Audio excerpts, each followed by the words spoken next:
Just gonna go let people know we're here. Give me a second here. All right, we're just waiting for people to show up here.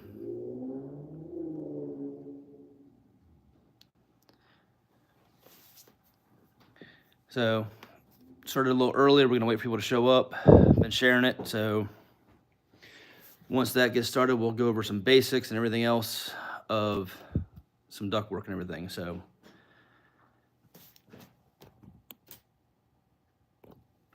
when I get people in here, I'm gonna see if they can hear me.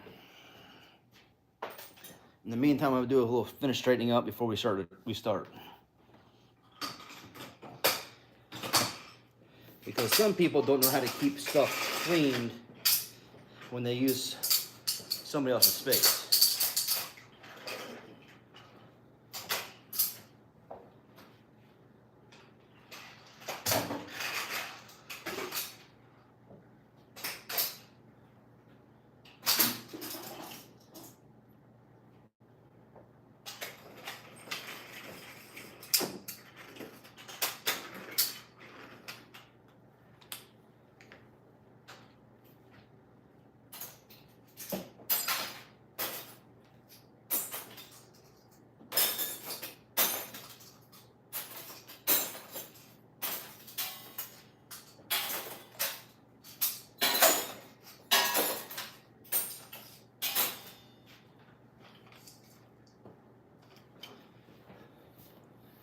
Hey everyone.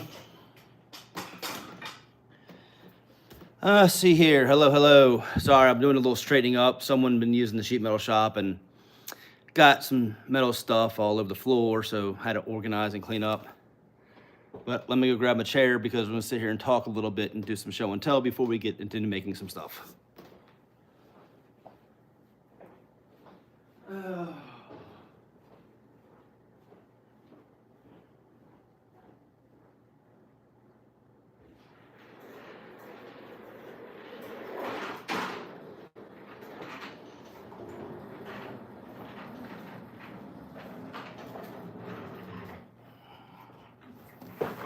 All right.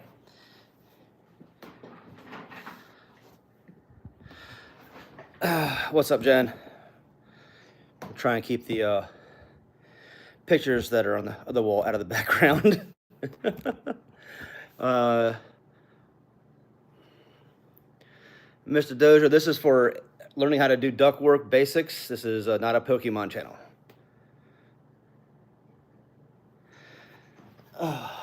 So, yeah, of course, you gotta know I gotta wear the right shirt for this. I even brought the battery for in case the battery starts dying. And I took the case off so it doesn't get over hot. And I got my drinks. So in 2 minutes, we're gonna start. We're gonna go over some basics. And then we're gonna make a 12 by 10 by 9 box. You too. Have a good day. So we're gonna make that. It's basically gonna be a file box for the guys to put in their trucks. We got a couple guys that got new trucks. And of course, we don't have on the pickup trucks, you don't have a cage to hang the file folder rack. So now they have no place to put their stuff. So I'm gonna create 2 boxes for them so they can put those in the trucks and put their files in that. But we're gonna go over the basics of it and everything else so people understand when you get people who make this stuff and you go, hey, I need a box by this, by this, by this. Now you understand what takes them so long or why they take pride in their work, because when you get it and it fits perfectly, you know why.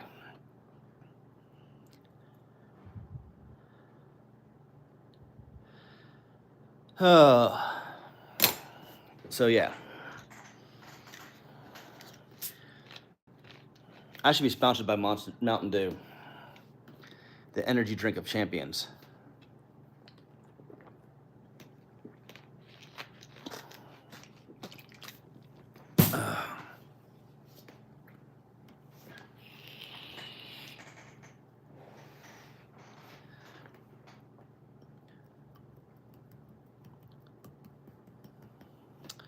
2 o'clock on the dot. We had 15 people in here and they're down to 2. All right. So good evening, or excuse me, good afternoon, everyone. My name is Jimmy, HVAC teacher. I do tech support for Jen on Fridays and Sundays. I also do trainings for her.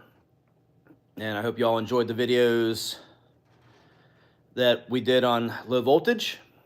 I hope they help out and everything else. So for the past week and a half or so, a while ago, I was in the shop making ductwork, and just kind of give you an idea. I did all that right there, and they look kind of funky and everything else, but they're for VRF system on how they have to be made very tightly, so and how they're put in there. Not much room to work with, trust me. So I was like thinking, we don't have anything with ductwork and training. Well, I have a shop here at work. We have a sheet metal table, we have cutters, we have insulation, we have tackers, we have brakes, we have a piston machine. We've got what I need to do this. So I said, you know what?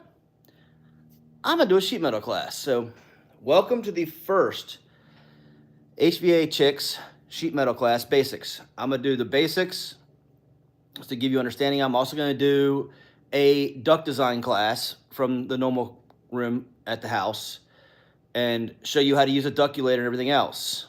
So if you're watching this and you want to learn more, in 2 weeks, go out and get you a ductulator. Doesn't matter what manufacturer, whatever. And I will teach you the basics on how to use one and how to kind of do a basic duct design with it. At that point there, you will have the preface set and readiness for when Jennifer goes over manual D and manual J, that you'll have a better understanding with her class and you won't get lost. And it all starts with what happens today. This is the beginning of that series for Jennifer. I got 2 classes and she's got, I think, 1 or 2, depending on how long it takes her to get through the first one and the second one, because manual D and manual J is not a fun thing, and it can fry your brain if you're not sure, if you don't have a program. So I'm gonna teach you kind of the old school ways so you kind of get an understanding, and then Jen's gonna teach you the new school ways, and hopefully everyone will have a better understanding when they go to do installs and stuff like that. So let's get the show on the road. First things first, my favorite tool to play with, and everyone else's, the duct hammer. There are 3 sides on it: the flat on the front, the flat on the side, and the point. Now, what a lot of guys do is they will not take this point and smack into a piece of duct at a 45-degree angle, which that these points will do is pierce the duct. You put it in, it hits the duct like this, okay? Once you then turn it, it opens it up. See? Now you can get your snips in there and cut. When you're banging ductwork together, you do a small spot this way, you turn it sideways, and you smack it longer, so you have less smacking down, which won't mess up your shoulder. Or if you're like us, you have an air compressor and an air hammer, solves that problem. The second tool of ductwork, scratch all. These are key. Sharpies are nice, but the problem is the line gets too wide and it gives you a 1/4 inch mess up. So if you cut too short or cut too wide, it can throw all your measurements off. A good scratch all is key. Next are your snips, and there are several styles, okay? Yep, that's what we do, Tank Canyon. We hit a couple spots with just to tack it in place and hit the whole thing with the air hammer. There's a couple different styles of snips. We'll go over old school a little bit first, then new school. These were my first net of sheet metal shears. They're made by Malco. These are beast. There's not much sharpness to these things. As you can see, there's a little play right there, right? But I can tell you, when you open it up and you cut down with them in your hand, these bad boys will still cut metal. You don't have to worry about changing blades or anything. I had a pair like these. I don't know whatever happened to them. These are Roy's, and Roy's been doing HVAC for 40 years, so these have got to be that old, if not less old, but yeah, these have been around for a while. When I started 27 years ago, this is what I had. 26, 27, somewhere in that ballpark. So these were it. And Malco came out with these. All right? Can't change the blades whatsoever. But now you can change the blades on them because the blades aren't as good as they used to be. So these are what you can use now. A lot less lightweight, a lot less stress on your arms.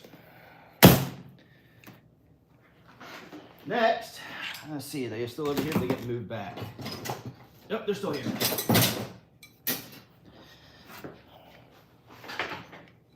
Hand tongs. All right. Malco makes them. Everyone made these style here. They just kind of fluctuate. Now I'm going to go over something here. See these little notches on here? 1, 2, 3, 4, right? Those 4 notches, quarter, half, 3/4, 1 inch. That's what those marks are for. That's what they mean. They give you a measurement, all right? So these are nice and big, heavy duty. They can grab really well. The second set of hand tongs are these, all right? Spring loaded, they open up easy. They're just a little bit wider, as you can see. The head, the openings, the teeth on are a little bit thicker than the old school. But here I have quarter, half, 3/4, 1 inch, 1.25 inches. So I can go down 1.25 inches with this. So now, if you notice, I took the locking mechanism off of mine because I got tired of it getting jammed up, because a lot of guys will take them and bend them up or bend them out and they get in the way. So I just took them off and said, screw it. All right, Jen, have a good one. But yeah, so hand tongs.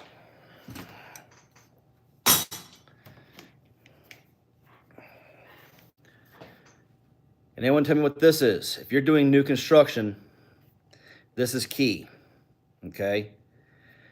This is a must for new construction jobs. No, not the dovetail. I think that's in my box. Hold on. I still should have it, unless someone stole it from me. Yep, there it is. Hold on, Cannon.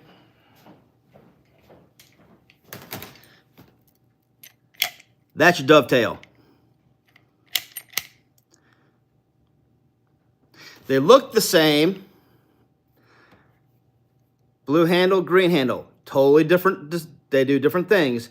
But that's your dovetail. You see how it's got a hole right there? When you hit it, that tooth goes in. See, it's got a pierce the edge on it. So this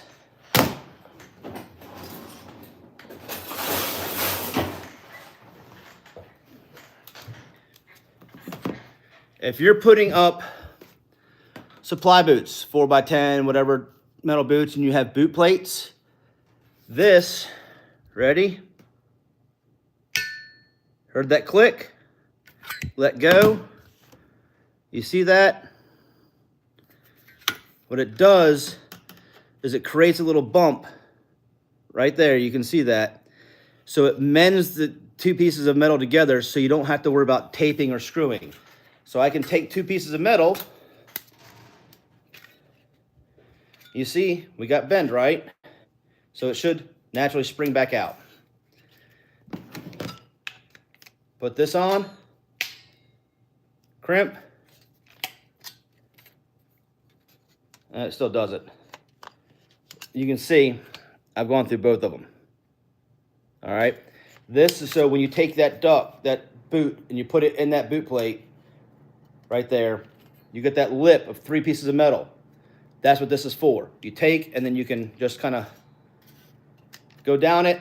I'd usually do 3 on the sides, and the long, and 2 across the short. But you can see every time it goes through the metal. This will keep it from pulling apart. And that's why you put it like this. So if I take this here, I'm going to snip off for you. All right.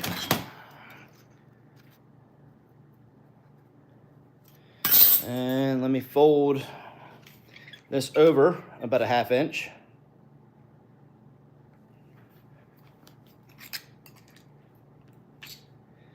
Give you kind of an idea. So everyone can see.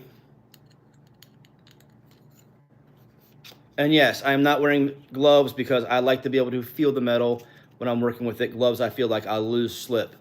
So right now you can see I can move this freely, right? I can slide it up and back. So we're acting like a boot and boot plate. We've got 3. I will take this and put it on the inside and have the notch on the outside so I'm not messing with the grill when I go to put it up. Take it, squeeze it, pop it. All right. It's not coming undone because of that right there. All 3 have been pierced. You can't see any light through it. So yes, now that is joined. Now I don't have to worry about my boot coming off, see? Now if I do that, it pops out. So if you're doing new construction and you're doing boots and boot plates, this is a must, okay? I forget the actual name of it. Mender, binder, but this is your must. Now when Kanan said dovetail, that is this. So if you have a piece of metal you need to make a, say you got to dovetail a piece of metal in versus taking your snips and doing the old school way, you can just take this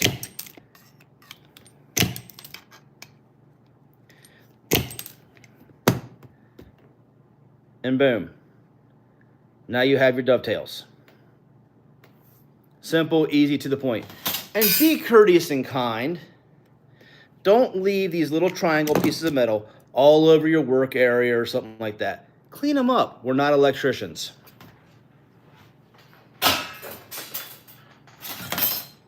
Okay? So going over those.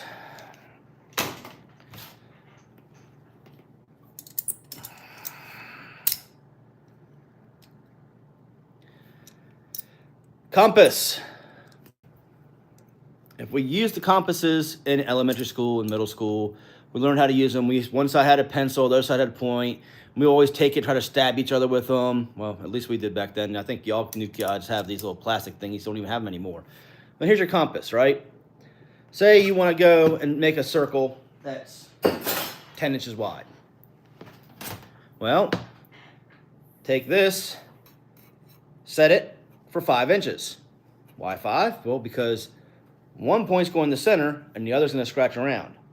So if I take it, set it for 10, I'll put one side on 10. I always go back to 5 because I don't like using it the number 1 setting.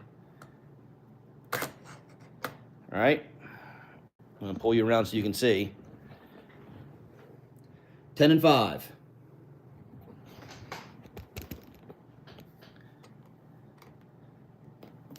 Lock it in place. And I'm just going to kind of do this right here in the metal so you can kind of see.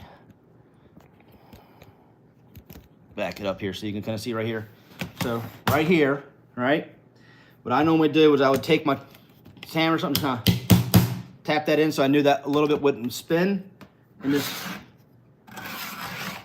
spin it around, okay? Like that. And then guess what? Now you got your 10-inch hole marked. Saves time, makes it easy, if you don't have a way to mark it any other way. All right. Now here's the proverbial snip issue. All right. These are called lefts. Now I'm gonna hear crap about this in comments down the road. These are called lefts.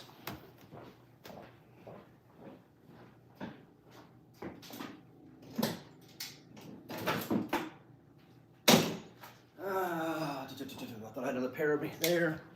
See, does El Royho? No, but that's okay.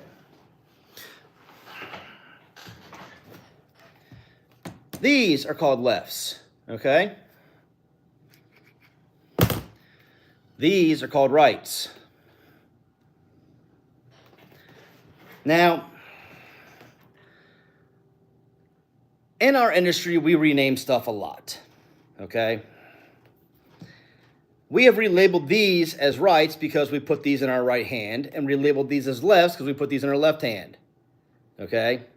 Even though this cuts towards the right, this cuts towards the left, We use this in the right hand, we use this in the left hand because our left hand doesn't turn like this and our right hand doesn't turn like this. So we have renamed the lefts and rights for that reason. Red right hand, green left hand. I know, we like to keep things simple, confusing, and crazy all the time. All right? So you have two styles right here. Standards and offsets. Okay, this is for cutting round holes, cutting square holes. They have offsets that are made differently. Now these little right here, I've had for about 20 plus years when I started doing HVAC. They're old, they're WIS, excuse me. They're old. I probably need a new pair, but I don't use them that often. So you can hear it binding and everything else, because another thing about all these, if your helper cuts flex band wire with it, they just bought you a brand new pair of snips. Because I don't know if you can see in here or not, but there's a couple little divots in my teeth where someone took this and cut the flex wire, hence the grabbing. Okay, it's right along here, along that edge. Really can't see them, but yeah, they're there. That's why this is binding. You see, it should pop open right there, but I can see them. These are called 5s or bulldogs. Some people call these bulldogs, but these are mini bulldogs. This is for cutting thick metal. When you need to get a good bite, this is what this is for. Generally, we don't use these a lot, but cutting through a Pittsburgh or something like that, or some S-lock slide, however you want to call it, that's what these were used for. Now we just use our regular snips. All right, so we're going over that, going over that, going over that. Last but not least, every sheet metal man's favorite tool, the Christmas tree. If you don't know what I'm talking about, you will now. This is the Malco A40, all right? This is the second generation of it, because the first generation had numbers on both sides. They now have put it to one side so you don't have to keep getting gripped and doing this on everything. So if you can see, we have two sets of numbers on this, okay? The numbers that are sideways go with these lines here that are going down. The numbers that are going across that you can read go with these little notches right here, okay? So this spot here, that's 1 inch. 7/8, 3/4, 5/8, 1/2 inch, right? This line here, 3/8, 5/16, right here. 1/4 inch, 3/16, 1/8. This is your Bible when making ductwork. 1 inch is for Pittsburghs, 1/4 inch is for your hobo or your 1/4 inch flange. All right. 3/8 is for your drives, for your drive cleat attachment. 1/2 inch for your 1/2 inch flanges, or however long you want your flanges. Mostly I use the 1 inch, the 1/4, and the 1/2. This makes life easy on this versus, I'm just gonna flip the camera and make it easier, having a pile of different homemade ones. And they're all for different measurements, as you can see.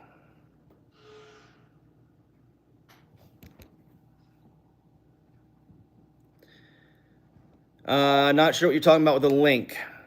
This is it right here.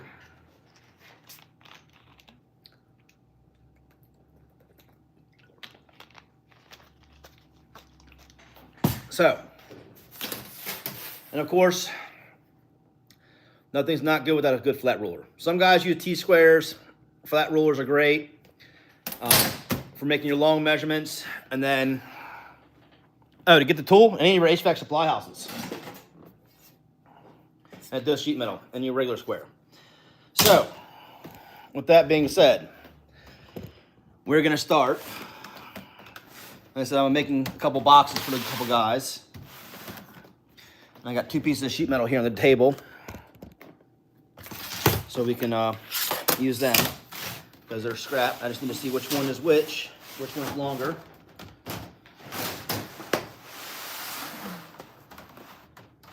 All right. And if you're measuring with a flat ruler, see I got the hole here? That side says 47, that side says 1. Always use the same side because sometimes other ends can get damaged and you can throw your measurements off. So my first piece of sheet metal is 16 inches tall.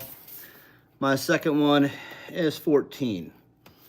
So I know I'm gonna make it 9 inches tall, right? So I need, let's see here. 9 on the sides, the bottom, I'm gonna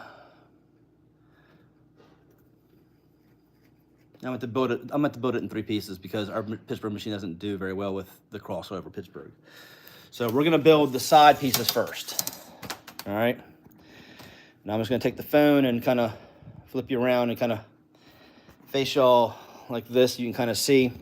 I won't be able to see comments really, but you should be able to see me working and understand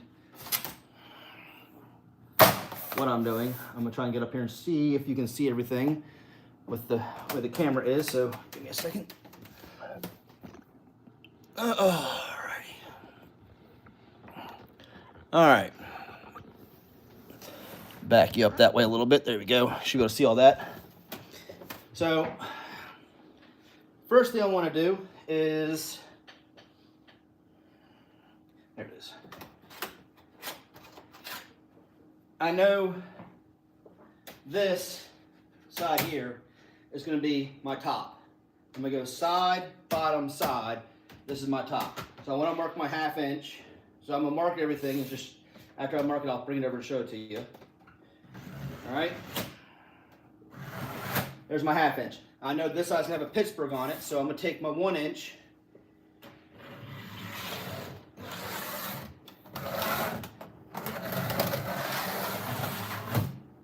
And run it down. All right.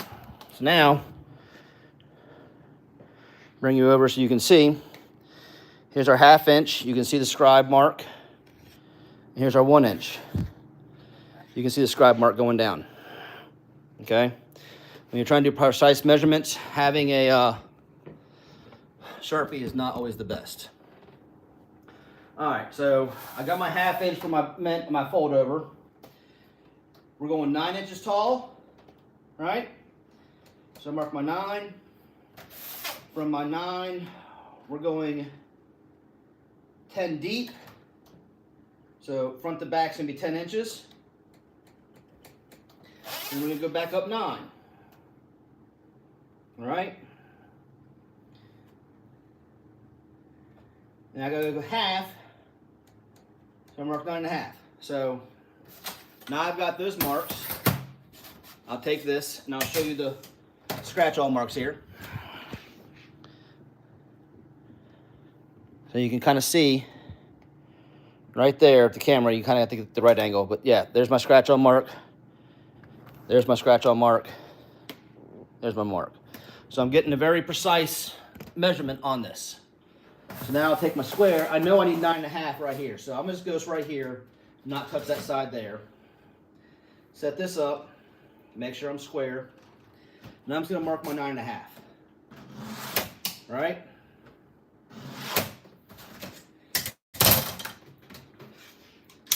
Take this and just, I'm gonna cut this first, then I'm gonna show you what we're gonna do next.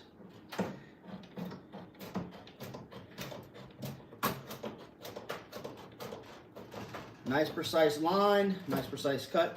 And with the light, sometimes you have to move your head to make sure you continue to see the light as the metal moves. It takes away from the angle of the line, so it kind of gives you a hard time to see. So now we've got that there, right? Next step, I've got a width of 12, okay? So I'm gonna take this, turn this like this because I know I have a corner right here.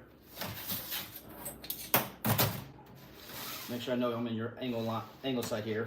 And I'm gonna come over here to this corner, and I'm gonna mark off 13 inches, okay? because I know with the 13, that gives me my 1 inch for my Pittsburgh.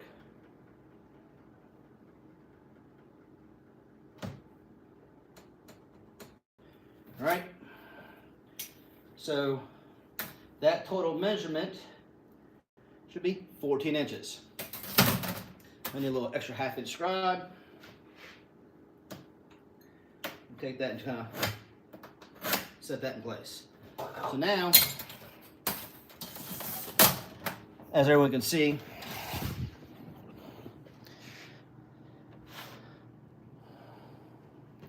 right here, kind of hard to see that light hitting it. There you go. There's my measurement, 13, and it come in an inch. So now, versus making all those cuts again, I'm gonna set this for 14 inches, right? I want this side here. This is the side I have my marks on. Let me make sure you're turned and straightened. This is set for 14. Make sure you're strapped and flush.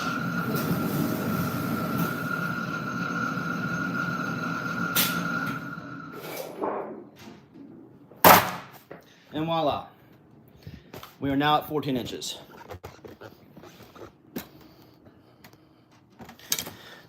So there's that. Slide this down, give you a little more viewing spot. Point from right there. So now this is a matter of just finishing up my marks. So I know I have 2 marks to make up.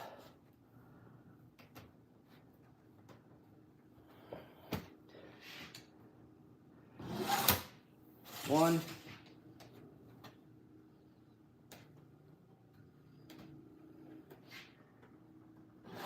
2. All right.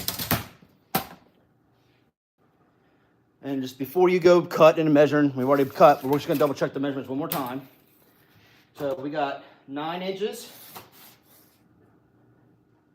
10 front to back, 9.5 up because we still got to do our 1/2 inch mark. So now we will take this, take our 1/2 inch, run that down. And there's a reason for this. It does 2 things. One, it allows you to line up your cuts, and 2, it allows you to know where to bend. We're gonna do 1 inch on this side here for the Pittsburgh. Okay? So I want you to see this here.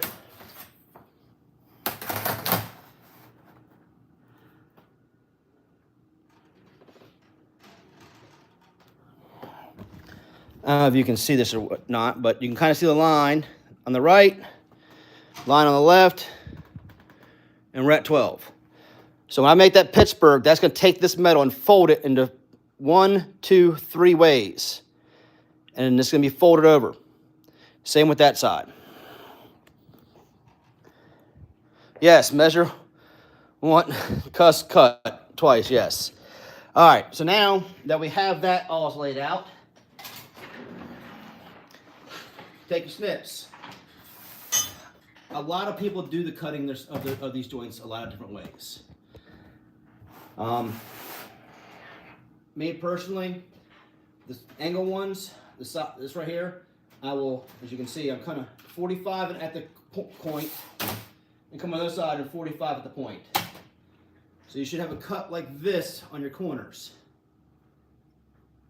Okay? You have 4 of them.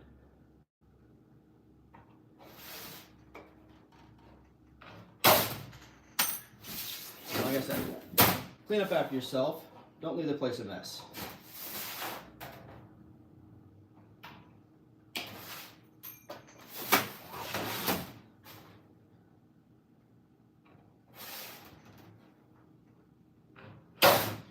All right, so you can see we have our corners notched. Now we have to do these. Now the best thing to do is don't do a wide V, don't do it too tight of a V, just do a medium-sized V. All right, and I'll show you what I'm talking about. You want to go about a 1/4 inch from the line to the right and go up, and about the same from the left. So you have a little triangle like this. If you go any wider, it just looks really bad. If you go any tighter, it makes things a little tight for putting together. So I always go about a quarter to the V, and sometimes you don't go all the way through. You just kind of do your little wiggle, and you're good to go.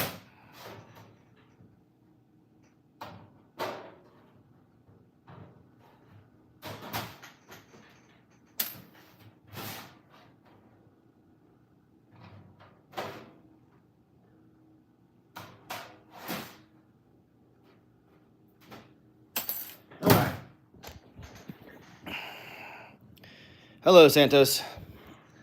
So you can see here,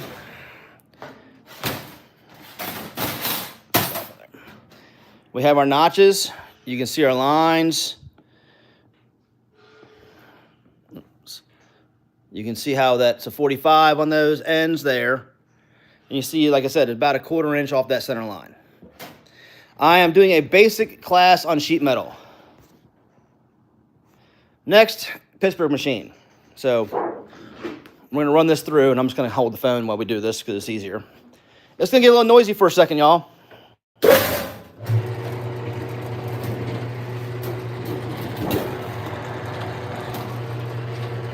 you can see I got it placed up against there. All right. You always wanna make sure you're all the way in before you push it in. See, we're going in flat, and here's how we're coming out.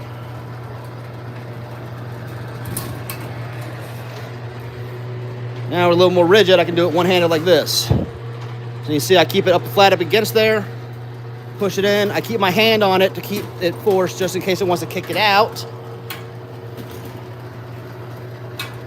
And you can see it comes out. Sometimes I get a little tight.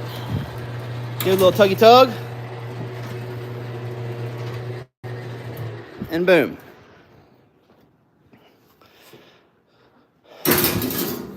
So now we have our front, bottom, and back. Next is we need to do with this 1/4 inch flange. So I'm gonna slide this into the brake in the back just because it's not normal for me, and I wanna make things hard for myself, which is not gonna work. So we'll slide it from the front. So I wanna line this bar up with this line. So you can see I got one line first. I come over, work on the second line. See the first line push back a little bit. Come over from the back side, grab it, twist it. Make sure the other side's still good. It's not. Kind of hold one side. Pull forward. And it's hard doing this one-handed. I mean,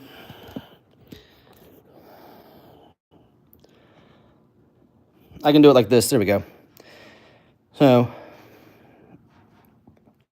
now we're lined up. We will,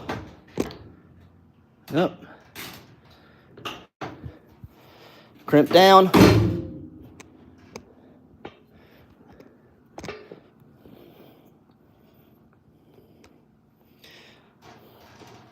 Now, I'll bend this up and over. Of course, it's only a 1/2 inch, and this is a very small section of duct. So it's fairly simple and easy. Lift this up, slide this out. I will now set this here like this, because I want that 1/2 inch hem to protect my coworker's hands from getting cut. And come back at the very end and do it again. So now, as you can see, we have a beautiful hem that I can rub my hand on and not get cut. If I tried it on this side, I will be Swiss cheese. It looked like Edward Scissorhands gave me a handshake. So next, we'll go back and do this side now too.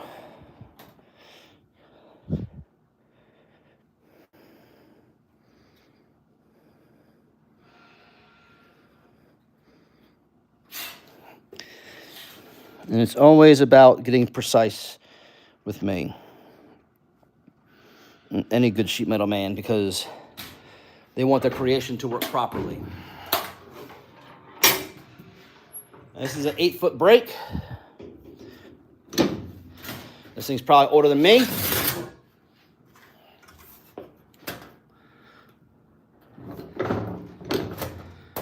Crimp once, crimp the edge twice. All right, there you go. So now we have this and this to contend with. We got to turn these up. So we will take this, mark our line. Now, when you're doing boxes like this, start from your front and work your way back. Don't start from the back trying to work your way forward, because you're not going to be able to bend that box up and around like that. Okay? So we have our line. You want to bend it to about a 90 degree. Okay?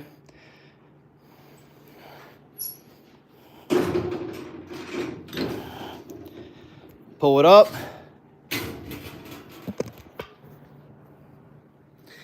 Bring it out. Set your next mark.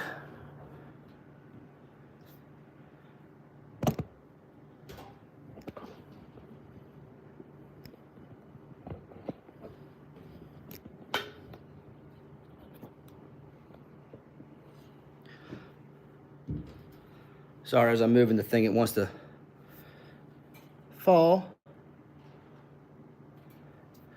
All right, next marker is set.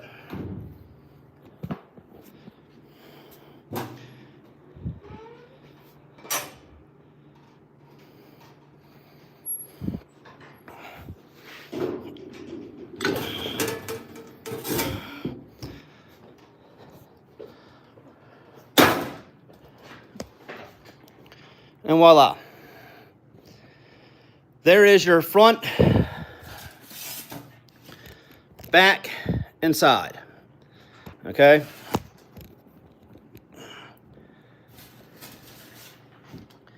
Now remember, we took a measurement across here before we started, right?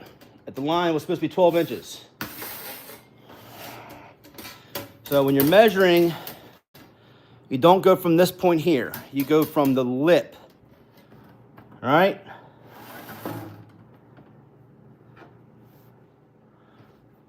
So from there to there, 12 inches.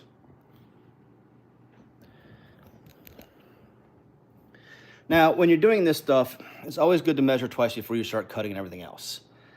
Once you make part of the box, always double check your measurements, because you don't want to get too far into it and get everything made up and go, oh crap, I got to remake stuff. It happens, trust me. And sheet metal is not cheap. Fortunately, I have some scrap left over from jobs that this is what this is being used for.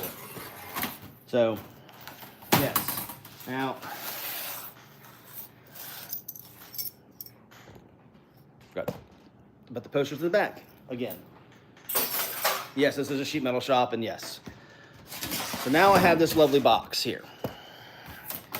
So we are front to back 10 inches, 9 inches, and 12 inches.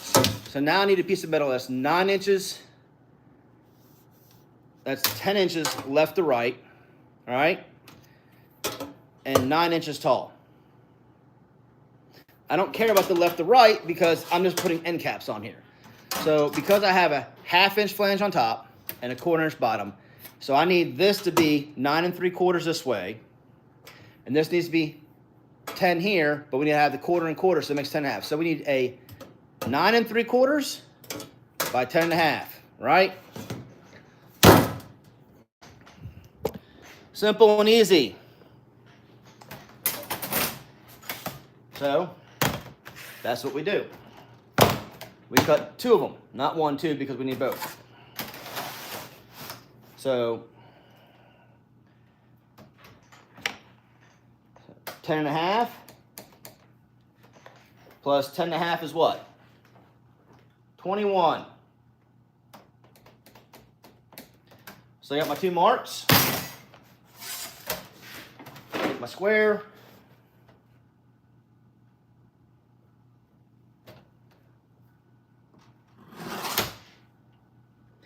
And sometimes like this, I'll make a double line, double scratch on it to make sure I get a good solid line that I can see.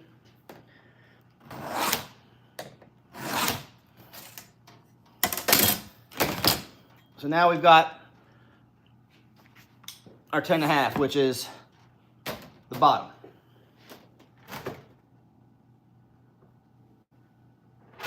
That's our left to right. Try not to do your measurements sideways from what you're looking at, so you don't get things confused. You start turning, measurement sideways, oh crap, what happened? Why am I off a ½ inch? It happens.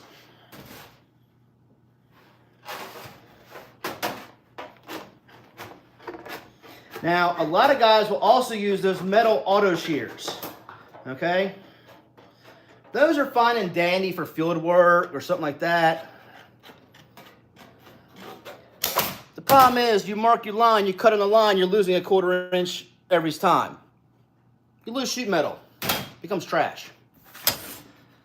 So here's our side. That's gonna go in here.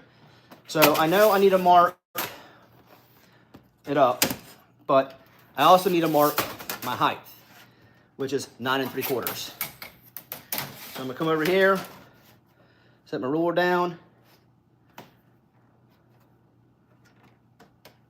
tie it up, 9 3/4. Take it, mark it.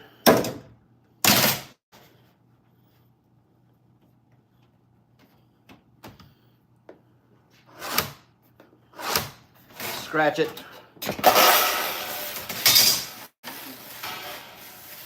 Same with this one. Set the flat ruler on it. Make sure it's tight, good. 9 3/4. Take it, mark it, scratch it.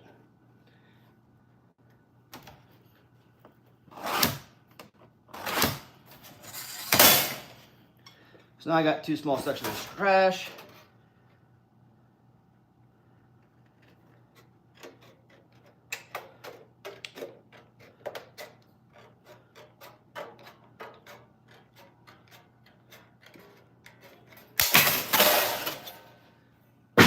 Trash bin.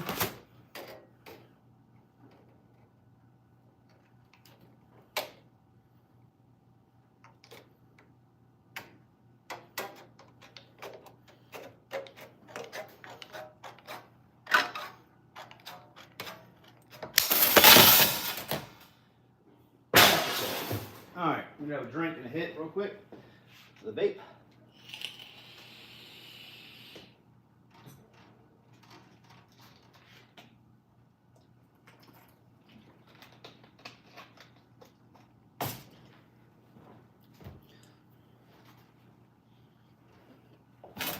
There it is. So,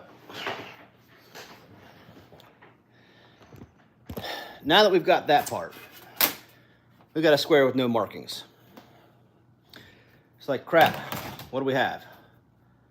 So no, one way is longer than the other. So just double check your measurements, find out your thing. Okay, that's my 10.5, that's my 9. So let's go 10.5, which is going to be front to back.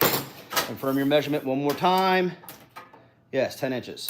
So, that being said, we want 1/4 inches. So that is this mark right here. So we'll go, and I always, with quarters are so small and tiny, I like to do them twice because it's very nice.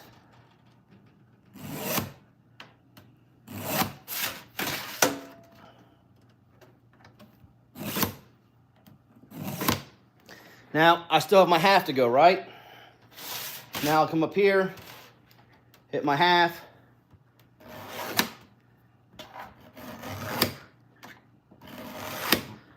I'm also gonna flip it over and do my half.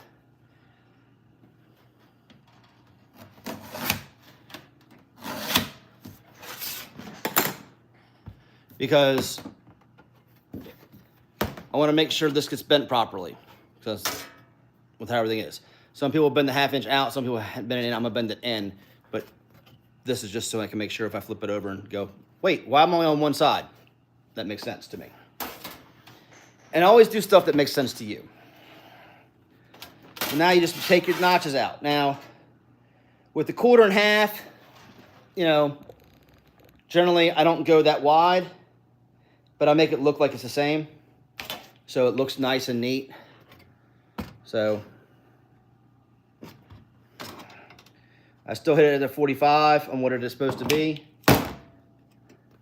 Pop it off. Now, I don't know if you can see that, but right here, there's intersecting the two lines, right? A lot of guys will snip, snip. I just take this, line it up at a 45 like this, and just go. And it cuts me a beautiful 45 every time.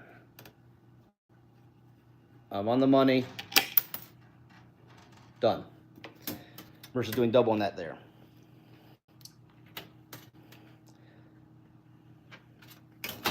Smashed my finger Wednesday and starting to bleed again.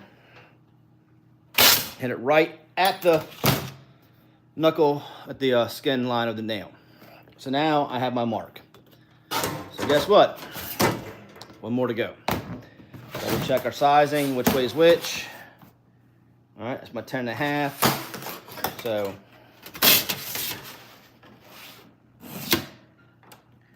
quarter.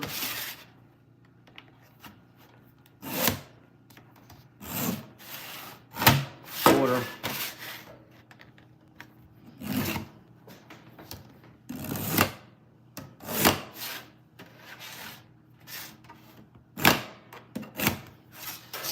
And sometimes on these metals, sometimes you can mark it 5, 6 times. It doesn't show up all the time on certain ways.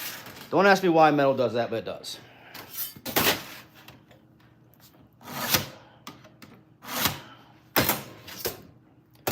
All right, snip this up real quick. Then we'll get the bending. After bending, it's put together. Wow, I've been on this for an hour already. Doesn't feel like it. We did talk a lot about tools first, so.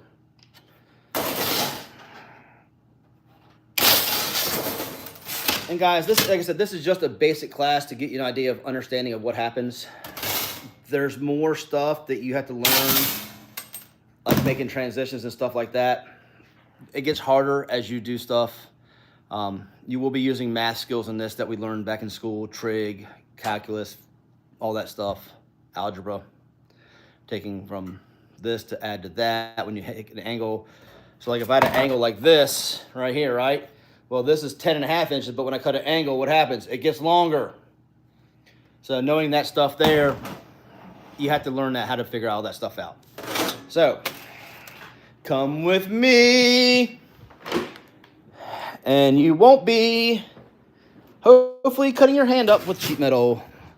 All right, so let's see if I can get this to hook right again. Well, wrong way.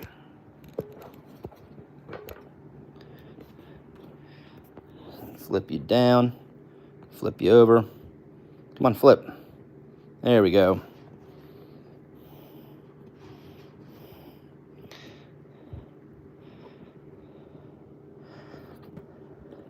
There we go.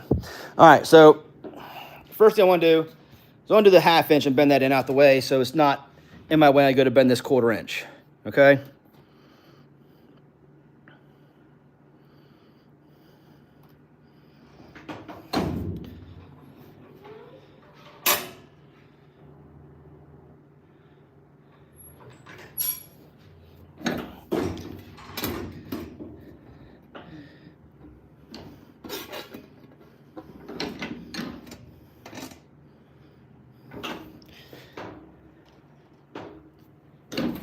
All right, now I have my 1/4 inches left to do. If I did it like this, right, when I get to roll this way, I'm gonna crimp it. I'm gonna hit it. So if I do it like this, if I go this way, I'm gonna hit it. So I kind of have to go like this way, okay? Go like this, then I can rotate like this, and then I can turn it like this to do the last. Now they have 2 sides of a brake for that reason. I could do it all on the left-hand side to make it easier on this one, but I'm gonna do it right here to show you the 2 different ways you can do it.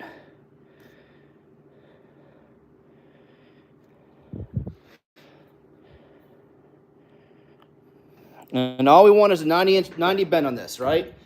It's a 1/4 inch flange. Just to beat down into the Pittsburgh. Okay. Pop you up. Now I'm gonna set this off to the side and bring it off a little bit because then I'm no longer up underneath there. I'm gonna turn so you can see. So you can see how I'm off on the side right here. So when that 1/4 inch comes up, it's gonna be on the outside edge of this. Okay. So we'll bend that up. We don't mess the 1/4 inch flange up. Now, same thing with this one. I'll put it on the side so the 1/4 inch flange does not get anywhere near the brake. So it won't get messed up. And bend it.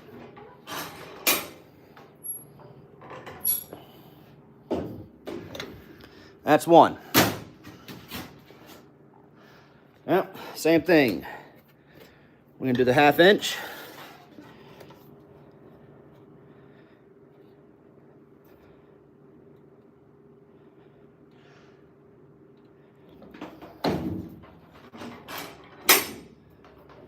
And when you do stuff certain ways, you can be a little more forceful with it. All right?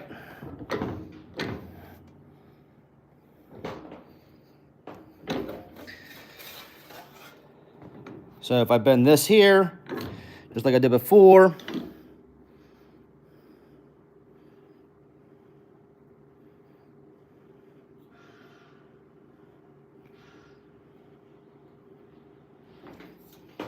and you don't want your fingers to get caught underneath this brake or pinch because it will hurt. As you can see, I'm not being gentle with this one because I don't need to. I know where to catch things at. I know how to stop it, how much force to push on it.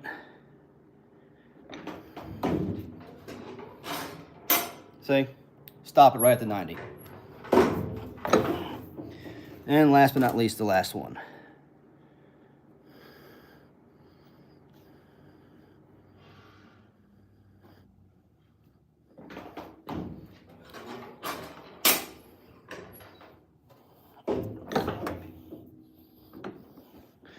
So there you go. There's our 2 end caps. Let me straighten my camera legs out here. Flip you so I can still see you. So now we have that. Next step is putting together.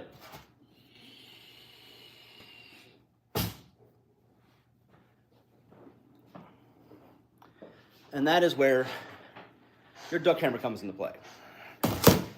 So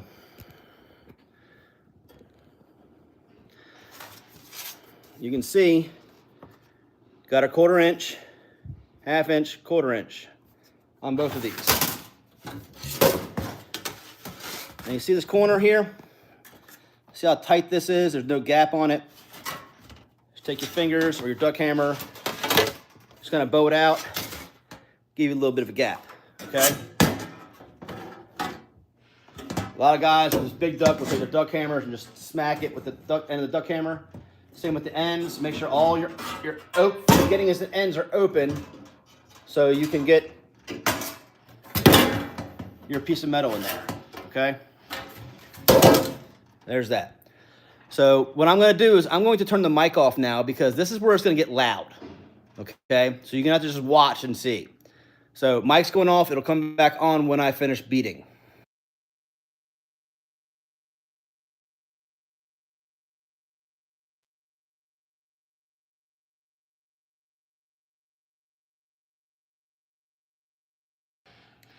Also, when you do this, find a corner, stick this in like this.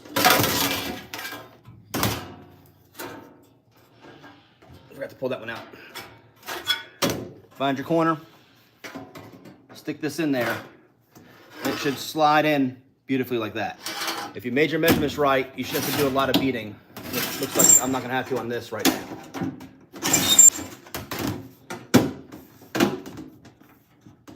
I'm not, because it's made right. You can see how our 1/4 inch goes in. Right there. you can see. Well, let me flip the camera around so I can make sure I'm showing you the right stuff. So there you go. So there's a 1/4 inch. You can see how it's in on all the way around. You can see because we have a lip. Now, this is where the tapping begins. So I'm gonna do a little bit of tapping and turn the mic off.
All right, so now you can see we're just tapped in place, right? On our ends. Not going anywhere. So now I'm gonna beat it with the flat side of the hammer. So we did this with this side, now we're gonna do this.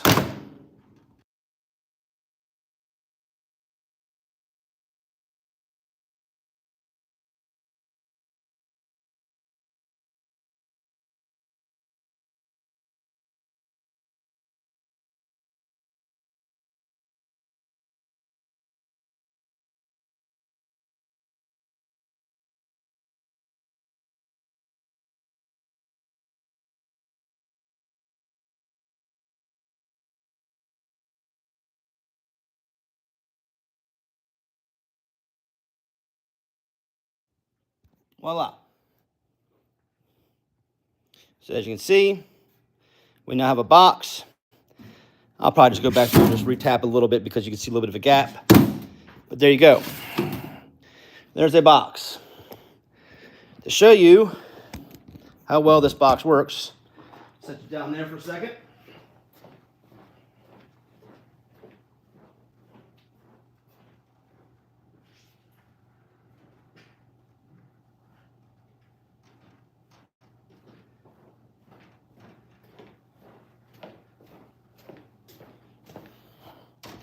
Standard, 8.5 by 11. Boom. Now we have a file box. They can sit behind a seat. He can put his clipboard in here because his clipboard's 12 inches, roughly about 11 inches long. Whatever, he can stand it up, which I do with mine. But yes, now he can put his stuff in here and go that route there. So, as you can see, you can make almost anything with a piece of sheet metal if you have the right training and measurements and understanding of what's to be done. Now, this, like I said, this is just a basic class. Now, just so you get the understanding of what has to happen. This is not by no means a duck. I'm gonna build 500 things to duck, this, that, and the other. But that's what this is. This is, hey, this is how you build something with a piece of sheet metal. You can build it, you can look at it, you can see it, you can be proud of it. It is what it is. I have a drink here. It's hot in here. I don't have the AC on.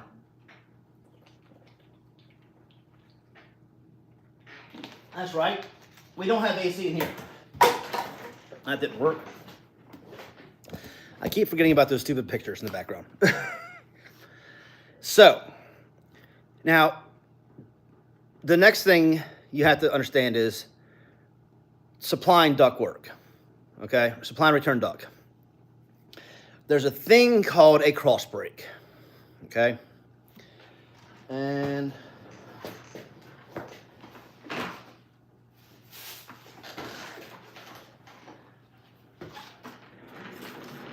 flat piece of metal, right? I'm gonna cross break it for you just so you can kind of see, and we'll go over that. What a cross break does is when you have big pieces of duct, it gives it rigidity, it gives it structure, it gives it strength. It allows it not to be flimsy. Some duct you'll see have these little metal row beaded lines in them.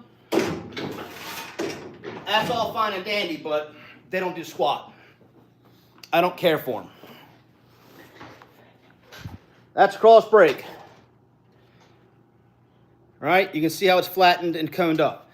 Now, cross breaks are good for two things. One, tightening this duct up. Okay? It makes it sturdy. Two, the position of the cross break is key and important. People forget this, and it's annoying.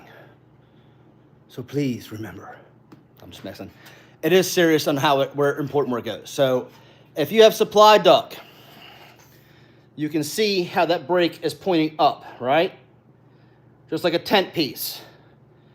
But it's a nice little dome, keeps all the rainwater off of it. So when the air comes in, it pushes up against the duct.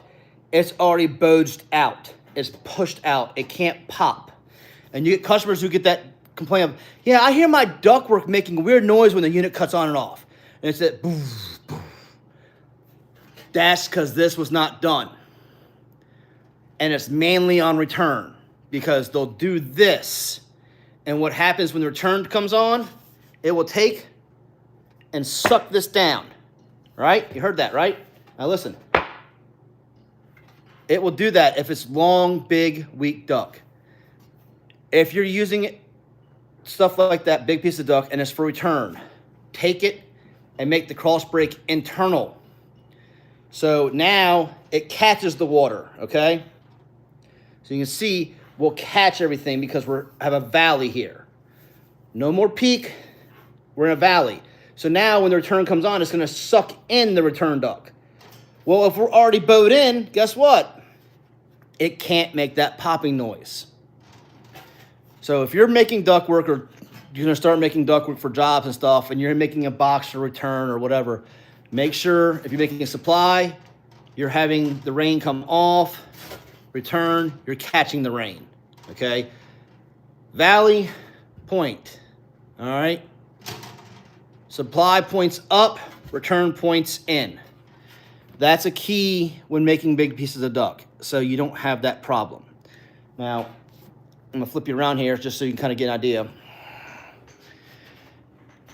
You can see my cross breaks on those. You can see how big. That's 39 inches wide by 20 by 22. All right.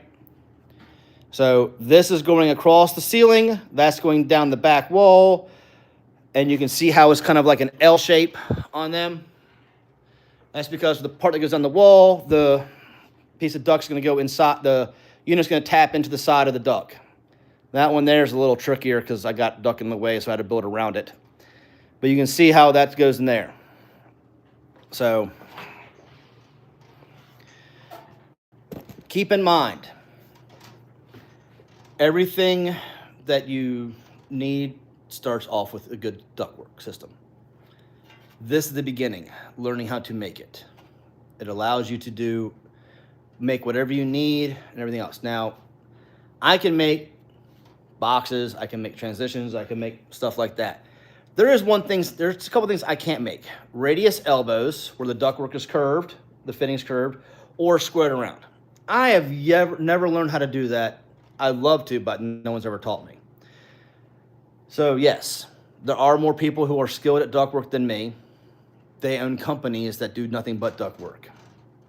Roy, who works here where I'm at, he can do that stuff. I've never learned. So if you need to measure stuff up, make sure you measure right, because if you have to order it from a sheet metal shop, they're gonna make it to what you tell them, okay? Now, when you're making duct, this is what's known as a raw. So if you tell them raw, it's not gonna have a 1/2 inch flange or anything else. If you tell them slide and drive on tell them what side you want the drive on, because some people want the drive on the short, some people want the drive on the long, depending on the type of duct. A slide is S-lock and a drive is a C-lock, okay? I'm gonna get some pieces to show you, and you kind of understand if you're not sure what slide and drives are.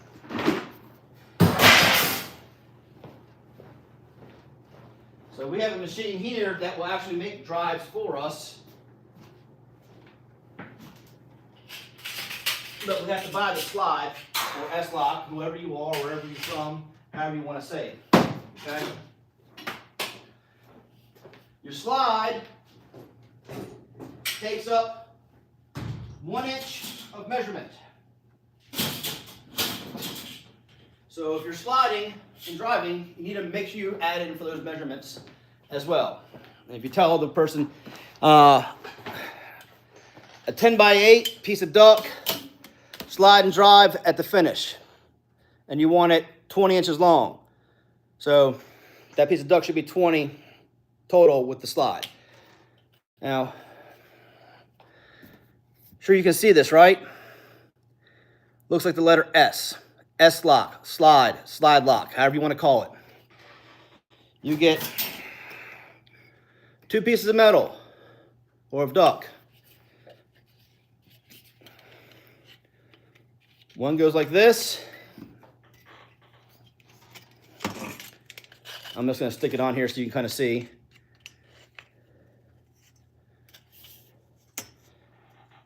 There you go.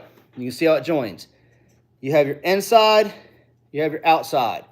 So if you have 2 slides, you need to make sure if you put this on the outside and this on the inside, the other one needs to be the same way. You need to have them both face the outside facing up, both facing the same direction. If not, you're going to throw everything off. And yes, it does take up a couple 16ths of an inch, which will throw your measurements in line, down your trunk line, ring ran long, and everything else off. Okay? So you need to be careful of that. Next, your drive cleat or your C-lock. This one's got a cut end on it just to kind of show you prep. That's all it is. Now this is wider than an inch a piece of than an inch. Your slide is an inch, your drive is an inch and a quarter, essentially. 1 inch and 2, about an inch and 16th. But there's your difference in widths. What this does is you have 2 pieces of metal hooked like this, and I will take my hand tongs and gladly mark it for you so you can kind of see real quick what it looks like.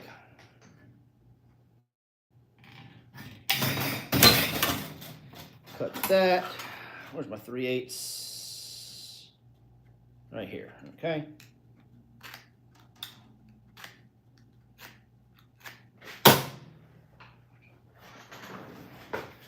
So there's the mark, there's my 3/8 mark. I'm gonna take and turn, place that in my hand tongs.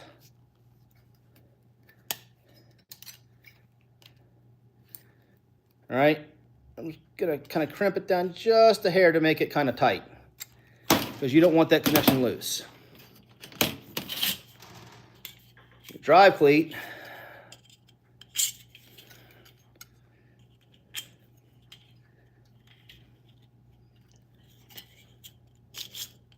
like this. So it grabs it so it can't pull apart. You'd have another one over here, piece of duck, and that's it. Okay? There's your drive. I'll make it a little bit looser so you can kind of see how it goes in nice and easy. Then you'll have another one like this. So this is what your outside side will look like. Okay? Now, there is something in here, in our tool bin. Let's see if I can find it. Let's see. Okay. There's one last tool I want to go over that is out here for a reason. It's called a duck stretcher. Yes, you heard me right, a duck stretcher. Well, how can you stretch ductwork? You can't stretch metal. Metal doesn't stretch. That's what it's called. But essentially, when you have 2 pieces of duct like this, okay, you can't get your drive on, You put this in, right? And you kind of just lean this up. And what it does is it closes that gap for your drive to get put on. And you can roll it back down the trunk line of your drive section to keep it going until you have to take it off to finish putting your drive on. This just kind of gives you that gap, allows you to pull it up.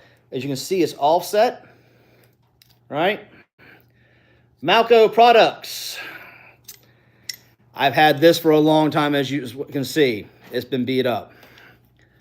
So, and you have different holes you can measure for different size drive cleats or whatever, or however different gaps you need to make this connection if you need to get a longer reach on it or whatever. But that's basically it.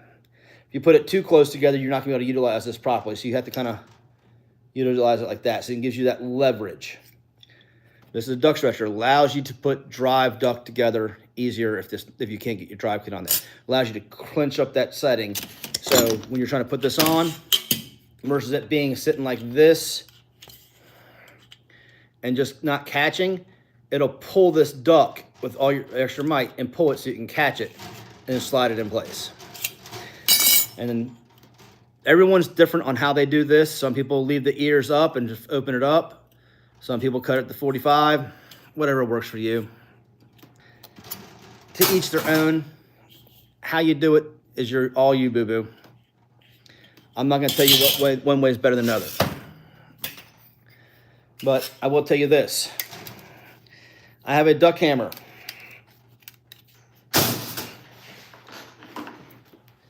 That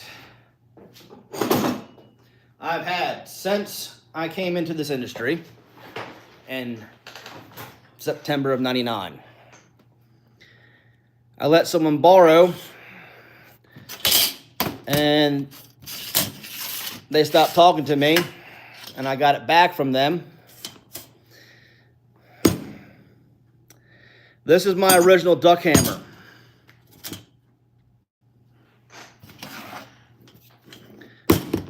Notice something missing. The guys at work, one of the guys lost his and he found it, said, I'm not using your duck hammer anymore, and gave me this to use. Am I too cheap to buy a new one? No. If it ain't broke, don't fix it. It still works. Okay? Yeah, it hurts your hand a little bit, you know, grip-wise. I'd love for Malco to send me a new one for free with the age of this. Oh, this one is, yeah. 3105 is the date code, it looks like. So this must be my second duck hammer I had. I think this is the one I bought because the other guy took it from me. I can't remember. But yeah, 2005. That's the date code on the handle. So I will say this. I've enjoyed everyone being here today. Like I said, this is the first of a couple of sessions with me. We've got this class. We've got the duculator class. Kind of give you a basic rundown of how to design ductwork, understanding of ductwork and duct. And then Jennifer's going to give you the rest of it through Manual D and Manual J. This is your basics.